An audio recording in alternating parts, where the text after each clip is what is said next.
I dream of the first times, the longest memory. I speak of the first times, the oldest father. I sing of the first times, and the dawn of darkness. In Nod, where the light of paradise shone, lit up the night sky, and the tears of our parents wet the ground. Each of us in our own way set about to live, and take our sustenance from the land. And I, firstborn Cain, I with sharp things planted the dark seeds, wet them in the earth, tended them, watched them grow, and Abel, second-born Abel, tended the animals, aided their bloody births, fed them, watched them grow. I loved him, my brother. He was the brightest, the sweetest, the strongest. He was the first part of all my joy. Then one day our father said to us, Cain, Abel, to him above you must make a sacrifice, a gift of the first part of all that you have. And I, firstborn Cain, I gathered the tender shoots, the brightest fruits, the sweetest grass.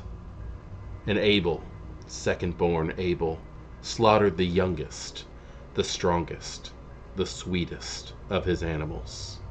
On the altar of our father we laid our sacrifices, and lit fire under them, and watched the smoke carry them up to the one above.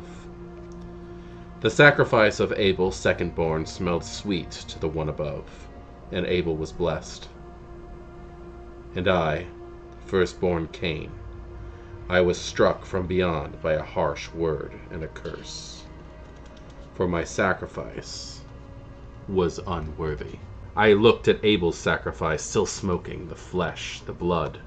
I cried, I held my eyes, I prayed in night and day.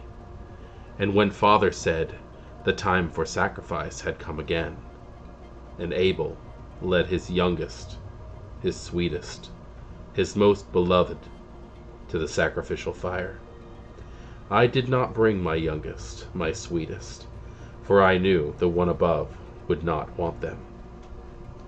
And my brother, beloved Abel, said to me, Cain, you did not bring a sacrifice, a gift of the first part of your joy, to burn on the altar of the one above. I cried tears of love as I, with sharp things, sacrificed that which was the first part of my joy, my brother.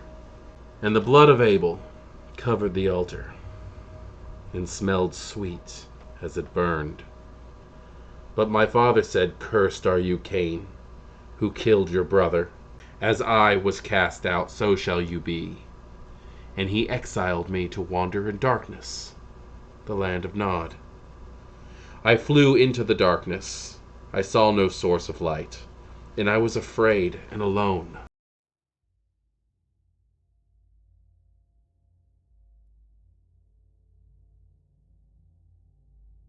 Greetings, Cainites. I am Maquette, and welcome to our world of darkness. Welcome to Midnight Mass. Once a month, during the dark moon, we will gather here in this dilapidated travesty of a church that once held the faith of humans, but has long been since abandoned by them. We'll gather here to talk of the Sabbat, the sword of Cain, the black hand, whichever moniker you prefer. But there are rules. Leave your clan at the door. We don't acknowledge them here. Tonight, we talk about why. Why the Sabbat is what it is right now. And the fact is, the world is changing, and the Sabbat is returning to its roots. Once, half a millennia ago, we would ravage We would go from city to city, showing the Camarilla exactly what we thought of them and their status quo. Somewhere along the lines, however, we lost it. We lost the true meaning of what it was to be Sabbat. But at this esbat, we will discuss exactly what that is. Not long ago, we had the Lasombra. We had the Tzimisce. But do we need them? No. No, we don't, because they were not truly faithful to Cain. They were not truly loyal to his sword. They are betrayers, and they are gone now. Sure, some of their blood still lingers about us, but the truly faithful of them no longer acknowledge what antediluvian they came from. The fact that we went over 500 years acknowledging the Lasombra as our leaders, the heart of the Sabbat, acknowledging the Tzimisce as our spiritual advisors, the soul of the Sabbat, is disgusting and despicable, because they still held the names of their antediluvians so close, so dear. And even their practices, the path of night, the path of metamorphosis, truly only dealt with improving themselves and had nothing to do with bettering Cain's purpose. And that's what we're here to talk about. Cain's purpose. We have a long journey ahead of us. And I hope you all can stick it out. Possibly even become what we like to call true Sabbat. Harrowing the creation rites. But first, I would like you to join me in a drink.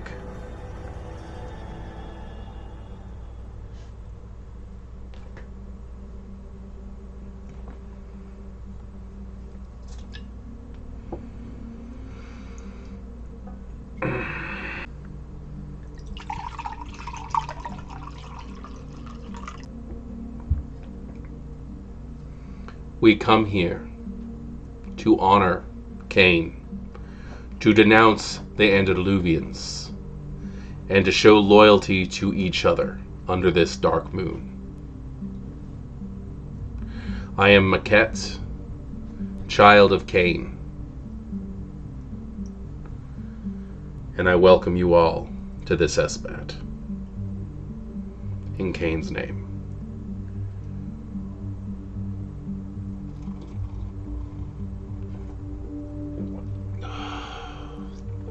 Now, please, add your vitae and drink. Become one with your brothers and sisters in this your first Vaulderie. As Cain divvies out his dark blessings. The Sabbat. Many people not too long ago acknowledged the fact that there were the Lasombra, the Tzimisce, several other minute bloodlines which you don't see anymore, the extinct blood brothers, the Chiasid, wherever they may be, the Aramanes. But then there's the anti-tribune. And what exactly does the word anti-tribune mean? It means anti-clan. It means to denounce the blood.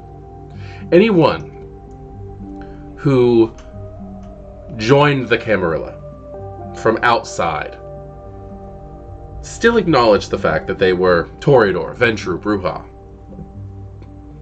Banu Hakim, Melkabian, all the various clans. But we had the title of anti-tribune.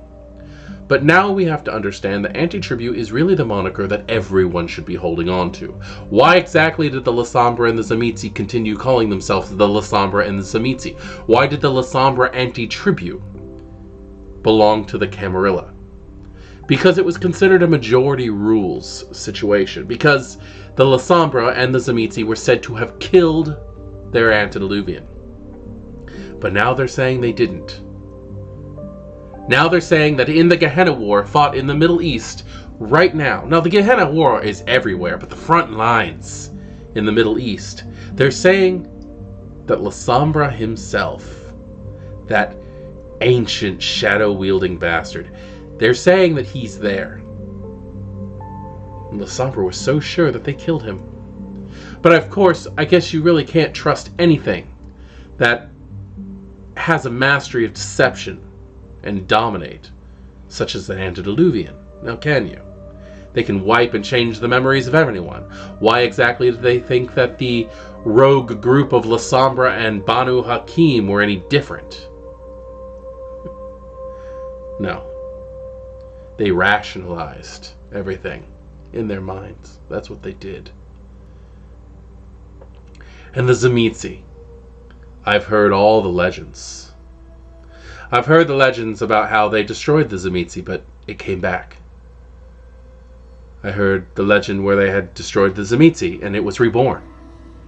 Then I heard the legend that a certain secretive revenant family took the sleeping, torpid founder of the Shapers, of the Fiends, and hid him away somewhere where he's regaining strength and power.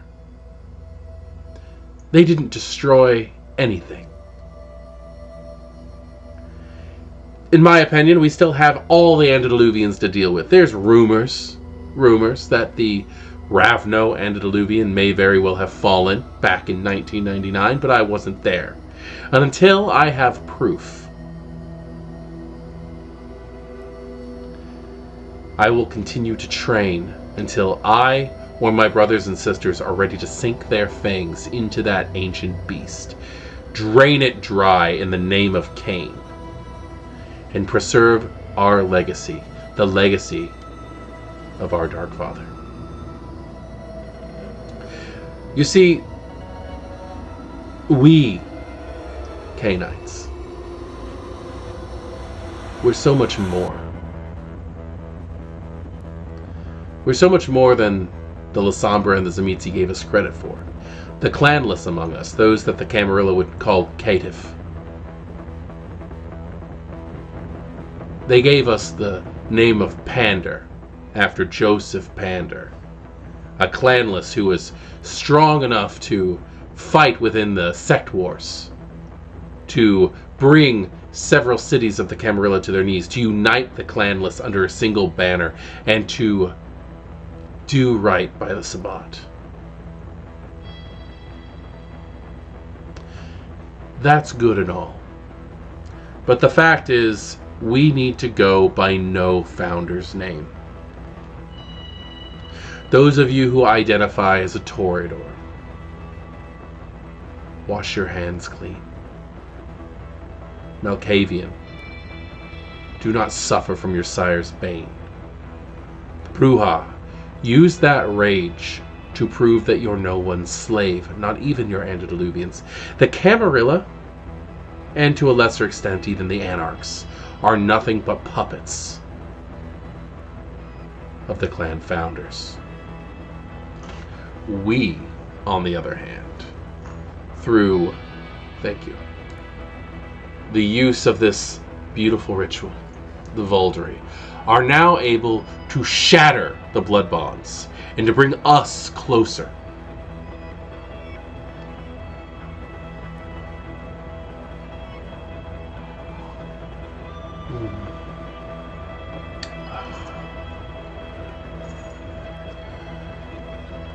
We're not human.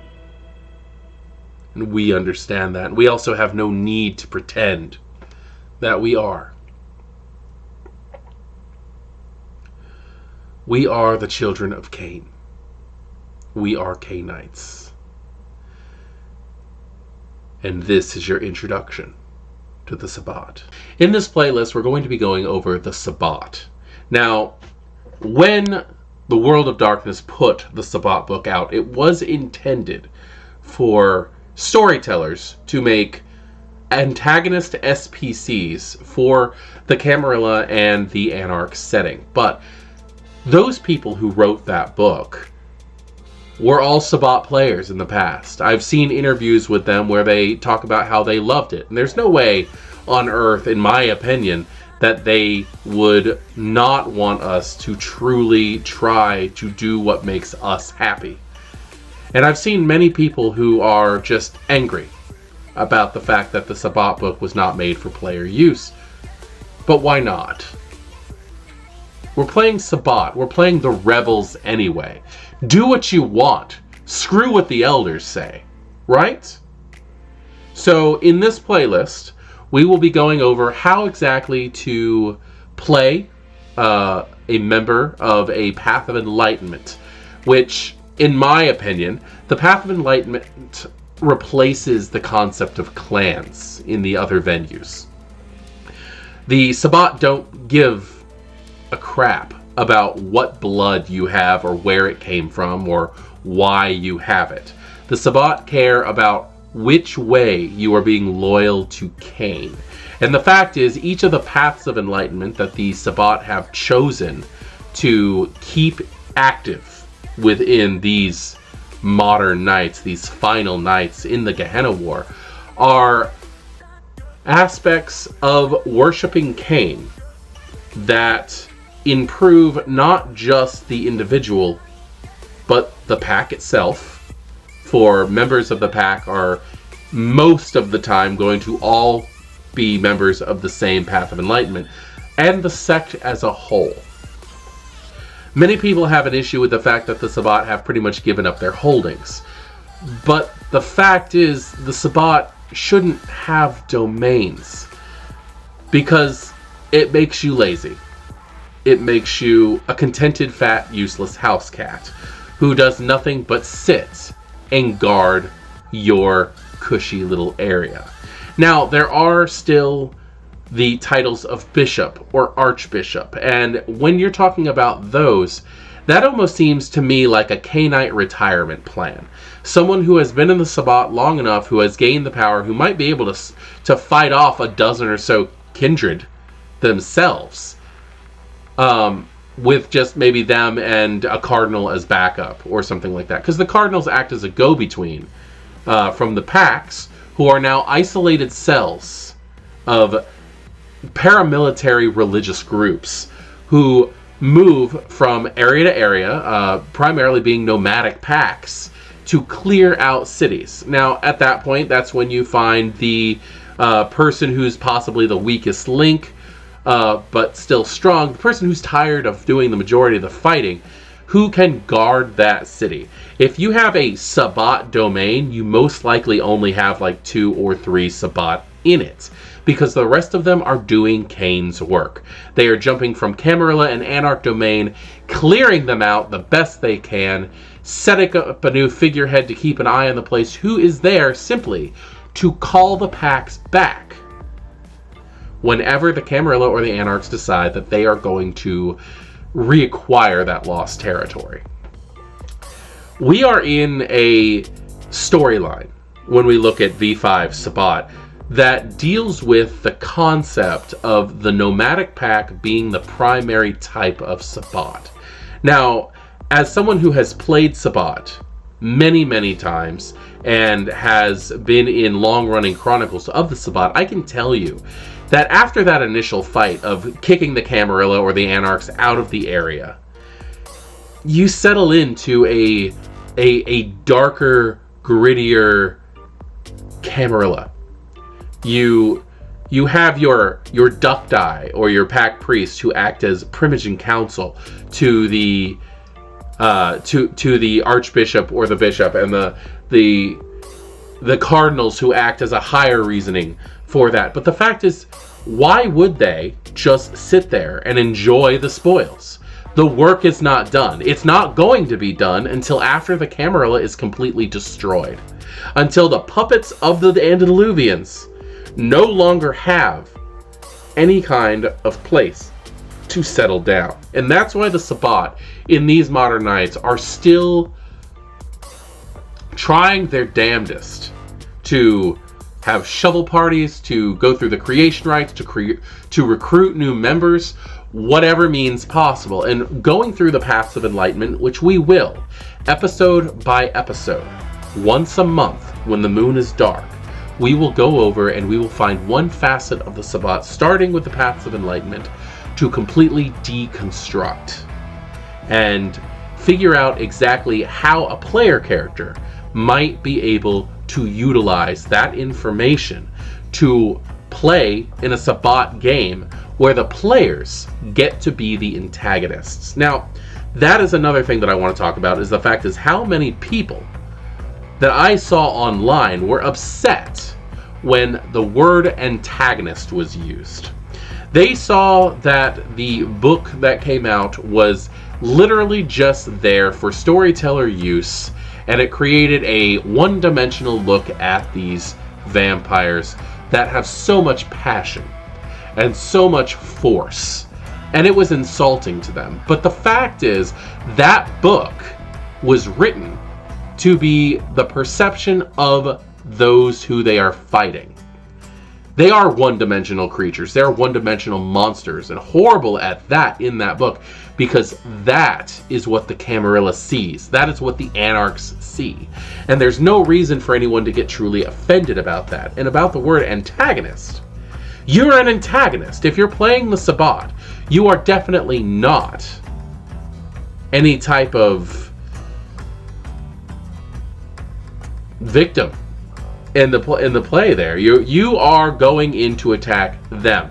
You might have a city that's Sabbat that Archons get sent into, or the Anarchs decide that they're going to come in and try to take lost ground, or they decide that they think the Sabbat is weak enough for them to try to take a big chunk out of them by possibly freeing an area where an archbishop has been stationed. Sure, at that point, you might be the protagonist in trying to keep them out. But for the most part, the Sabbat are the antagonists. They are going to go into other people's territory,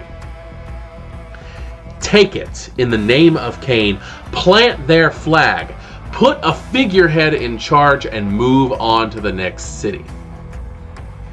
Sabbat in V5 is advanced roleplay, in my opinion, advanced storytelling, in my opinion, due to the fact that not only do you have these strange alien outlooks that are the paths of enlightenment that should be pushing your character forward, the storyteller has to be on their toes when it comes to what city you're going to next. You have to constantly write more and more stuff unless you're doing a long, drawn-out city campaign where the Camarilla or the Anarchs are fighting back and actually holding their own. Which sounds like an amazing plotline. By all means, go ahead and do that. But here, we are going to figure out why. We are going to figure out how. Every month we're going to gather here under the dark moon. We are going to read a passage from the book of Nod, which tonight we read the first times of the chronicle of Cain. We're going to share a Vaulderie. We're going to become bound under Cain's name.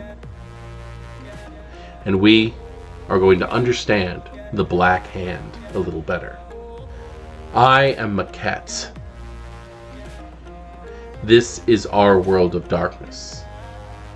And thank you for joining me to this introduction of Vampire the Masquerade 5th edition. Midnight Mass. Happy hunting.